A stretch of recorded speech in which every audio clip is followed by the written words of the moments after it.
Hello welcome back to our channel. நான் உங்கள் PK வந்தாச்சு. ஸோ நம்ம இன்னைக்கு இந்த வீடியோவில் எந்த விஷயத்தை பற்றி பேச போகிறோம், யாரை பற்றி பேச போகிறோம் அப்படின்னு சொல்லி கேட்டோம்னா, அரசியல் களம் அப்படின்றது இருக்கு இல்லையா, நாளுக்கு நாள் வந்துட்டு பல உச்சகட்ட பரபரப்புகளை சந்திச்சுக்கிட்டு இருக்கு அப்படின்னே சொல்லலாம். வரக்கூடிய 2026 எலெக்ஷனுக்குள்ள எந்த கட்சியில் என்ன மாற்றம் வேணாலும் நிகழலாம் அப்படின்னு சொல்லக்கூடிய அளவுக்கு வந்துட்டு நம்ம எக்ஸ்பெக்ட் பண்ணக்கூடிய பல விஷயங்கள் அன்எக்ஸ்பெக்டடாக மாறி போய்கிட்டு இருக்கு அப்படின்னு தான் சொல்லணும். பட் அது எல்லாமே வந்துட்டு பார்த்தோம் அப்படின்னா திமுகவுக்கு சாதகமான விஷயங்களா மாறிக்கிட்டு இருக்கு அப்படின்னு சொல்லலாம். ஸோ வரக்கூடிய 2026 எலெக்ஷன் இருக்கு இல்லையா, அதுல எப்படியாவது ஆட்சியை தக்க வச்சே ஆகணும் அப்படின்னு சொல்லி கணக்கு போட்டுக்கிட்டு இருக்கக்கூடிய திமுக தேமுதிகவையும் தங்கள் வலைக்குள்ள இழுத்துருந்துச்சு அப்படின்னு தான் சொல்லணும். ஏன்னா தாவேக்காவை காரணம் காட்டி வந்துட்டு பார்த்தோம் அப்படின்னா நாங்கள் அங்கே போயிடுவோம் அப்படின்னு சொல்லி காங்கிரஸ் பயமுறுத்திக்கிட்டு இருக்கும்போது, நீங்க போனாலும் எங்களுக்கு பிரச்சனை கிடையாது அப்படின்னு சொல்லிட்டு காங்கிரஸை மிரட்டுற மாதிரி தான் தேமுதிகவை கூட்டணிக்குள்ள கொண்டு வந்திருக்கு நம்ம திமுக அப்படின்னு சொல்றாங்க.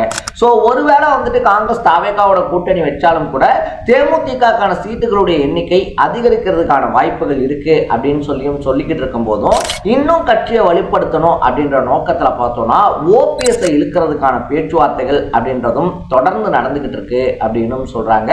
இன்னும் ஓரிரு நாட்கள்ல ஓபிஎஸும் அதிகாரப்பூர்வமா திமுக இணையறதுக்கான வாய்ப்புகள் 90% நிறைவடைஞ்சிருச்சு அப்படின்னு சொல்லப்படுது. ஏன்னா ஓபிஎஸ் பொறுத்த வரைக்குமே வந்துட்டு ஒரு காலகட்டத்தில் எப்படி சொல்றது, முதலமைச்சரா நியமனம் பண்ணப்பட்டவர் அப்படின்னு சொல்லலாம். ஜெயலலிதா இருக்காங்க இல்லையா, அவங்க வந்துட்டு ஜெயிலுக்கு போகும்போது என் பணியை இனிமேல் பன்னீர்செல்வம் பார்த்துக்குவாரு அப்படின்னு சொல்லி அவர் கைகளில் கொடுத்துட்டு போயிருந்தாங்க. அதுக்கப்புறம் ஜெயலலிதா வந்ததுக்கு அப்புறமா அவருடைய பணி இருக்கு இல்லையா, மறுபடியும் அதை திருப்பி முதலமைச்சர் அப்படின்ற பதவியை ஜெயலலிதா கையிலேயே கொடுத்திருந்தாரு நம்ம ஓபிஎஸ் அப்படின்னு தான் சொன்னோம். ஸோ அந்த அளவுக்கு விசுவாசத்தினுடைய மறு உருவம் அப்படின்னு சொல்லி வர்ணிக்கப்படக்கூடிய அளவுக்கு இருந்தவர் ஜெயலலிதா அவர்களுடைய மறைவுக்கு அப்புறமா துரோகத்தின் மறு உருவம் அப்படின்னு சொல்லிட்டு வர்ணிக்கப்பட்டிருந்தாரு அப்படின்னு சொல்லலாம். ஸோ கட்சியில் அவருக்கு இருந்த அதிகாரம், அதை தாண்டி அங்கீகாரம் அப்படின்றது டே பை டே குறைஞ்சிக்கிட்டே வந்ததும் ஒரு முக்கியமான காரணம் அவர் கட்சியிலிருந்து பல தேவையில்லாத வேலைகளை பண்ணி வெளியேறினதுக்கு அப்படின்னு தான் சொல்லணும். ஸோ என்னதான் இருந்தாலும் தர்ம யுத்தம் டைம்ல அவருக்கு ஆதரவான ஒரு களம் அப்படின்றது தான் செயல்பட்டுக்கிட்டு இருந்துச்சு.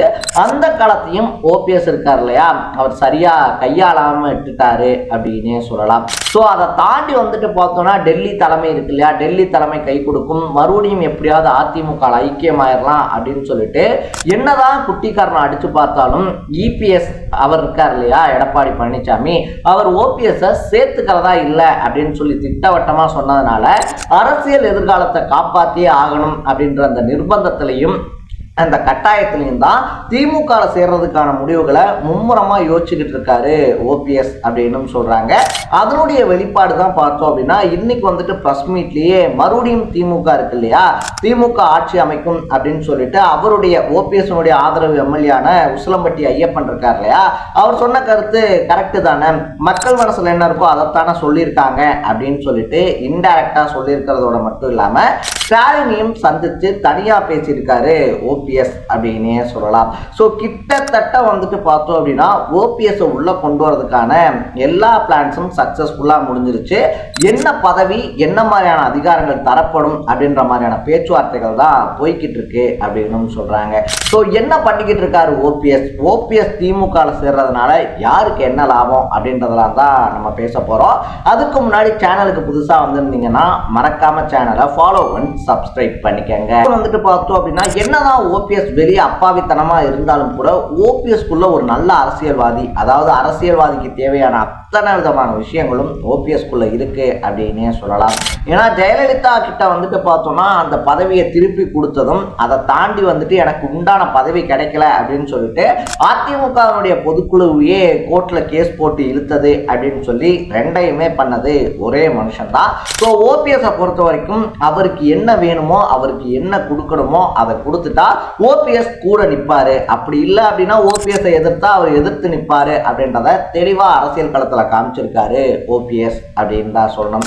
ஸோ இதை தாண்டி வந்துட்டு டெல்லி தலைமை இருக்கு இல்லையா, எப்படியாவது வந்துட்டு நம்மளை சேர்த்து வச்சிரும், அதிமுகக்குள்ள மறுபடியும் வந்துட்டு பார்த்தோம் அப்படின்னா ஒருங்கிணைப்பாளர் மாதிரியான ஒரு பதவி அப்படின்றத வாங்கி கொடுத்துரும் அப்படின்னு சொல்லிட்டு டெல்லிக்கு நடையா நடந்துகிட்டு இருந்தாரு. ஏன்னா இது அவருடைய அரசியல் பயணம் சார்ந்தது மட்டும் இல்ல, அவருடைய பையனுடைய அரசியல் பயணமும் சார்ந்தது. நடுவுல வந்துட்டு பார்த்தோம் அப்படின்னா தனியா கட்சி ஆரம்பிக்க போறேன் அப்படி இப்படி அப்படின்லாம் சொல்லி பேசிக்கிட்டு இருந்தாலும் அவருக்கு ஆதரவா இருந்த வைத்தியலிங்கமா இருந்தாலும் சரி, இல்ல மனோஜ் பாண்டியனா இருந்தாலும் சரி, இவங்கெல்லாம் வந்துட்டு திமுக ஐக்கியமாயிட்டாங்க. அவருடைய அரசியல் ஆலோசகரா இருந்த பன்ருட்டி ராமச்சந்திரன் இருக்கார் இல்லையா, அவர் வந்துட்டு பார்த்தோம் அப்படின்னா நான் என்னடா எந்த கட்சியிலையாவது போயிட்டு ஜாயின் ஆகிறது, நானே கட்சி தொடங்குறேன்டா அப்படின்னு சொல்லிட்டு எம்ஜிஆர் அண்ணா திமுக அப்படின்ற கட்சியை தொடங்கினதோட மட்டும் இல்லாம ஓபிஎஸ்ஸை பார்த்துக்கிட்டே இருந்தா எனக்கு அரசியல் எதிர்காலம் இல்லாம போயிருங்க அப்படின்னு சொல்லிட்டு ஒரு அதிரடியான அறிவிப்பையும் வெளியிட்டிருக்காரு அப்படின்னு தான் சொல்லணும். ஸோ இந்த சுச்சுவேஷன்ல அரசியல் அனாதையாக்கப்பட்டிருக்காரு ஓபிஎஸ் அப்படின்னு சொல்லலாம். டெல்லி தலைமையும் கை கொடுக்கல, இத்தனை வருஷமா விசுவாசமா இருந்த கட்சியிலையும் மறுபடியும் பார்த்தோம் அப்படின்னா அடிப்படை உறுப்பினராக கூட சேர்றதுக்கான வழி இல்லை அப்படின்னு சொல்லி இருக்கும்போது தன்னுடைய அரசியல் வாழ்க்கையையும் தன்னுடைய அரசியல் பயணம் இருக்கு இல்லையா, அதை வந்துட்டு தக்க வச்சுக்கணும், அதை வந்துட்டு நீட்டிக்கணும் அப்படின்னா அதுக்கு ஒரே ஒரு வழிதான் இருக்கு, அது திமுக கூட போறது தான் அப்படின்ற மைண்ட் செட்ல இருக்காராம். ஏன்னா ஆல்ரெடி வந்துட்டு அதிமுகவினுடைய கூடாரங்கள்ல இருந்து போன செந்தில் பாலாஜி, சேகர் பாபு, KKSSR இந்த மாதிரி வந்துட்டு பல பேர் வந்துட்டு அங்க ஜாம்பவான்களா இருக்கிறதோட மட்டும் இல்லாம அங்க அவங்க தான் மறைமுக ஆட்சி அப்படின்றதையே அவங்க ஜோன்ல நடத்திக்கிட்டு இருக்காங்க. ஸோ இப்போ வந்துட்டு பார்த்தோம் அப்படின்னா அண்ணன் ஓபிஎஸ் வந்தாருன்னா கோவையில் எப்படி செந்தில் பாலாஜியும் சென்னையில் வந்துட்டு சேகர் பாபு இருக்கார் இல்லையா, அவரும் வந்துட்டு அவங்களுக்குன்னு சொல்லிட்டு ஒரு ராஜாங்கத்தை நடத்திக்கிட்டு இருக்காங்களோ அதே மாதிரி தெற்குல ஓபிஎஸ் ஆலையும் ஒரு ராஜாங்கத்தை உருவாக்கிக்க முடியும் அப்படின்னு சொல்லிட்டு அவருக்கு நெருக்கமான ஒரு சிலர் சொல்லியிருக்காங்களாம். ஸோ இந்த எலெக்ஷன்ல நீங்க திமுக கூட போய் நில்லுங்க, உங்களுக்கான அதிகாரத்தை அவங்க கொடுப்பாங்க, அதை கரெக்டா யூட்டிலைஸ் பண்ணிக்கிட்டு மறுபடியும் அரசியல் நீங்க ஒரு ரவுண்டு வரலாம் அப்படின்னு சொல்லி சொன்னதுனால தான் திமுகவோட கை கோக்கிறத பத்தி ரொம்ப தீவிரமா யோசிச்சுக்கிட்டு இருக்காராம் ஓபிஎஸ். ஸோ சபரீசன் டீம் எப்படி தேமுதிக கிட்ட பேசி கூட்டணிக்குள்ள கொண்டு வந்தாங்களோ அதே மாதிரி ஓபிஎஸ் கட்சிக்குள்ள இணைக்கிறதுக்கான வேலையையும் மும்முரமா இறங்கியிருக்காங்க அப்படின்னு சொல்லலாம்.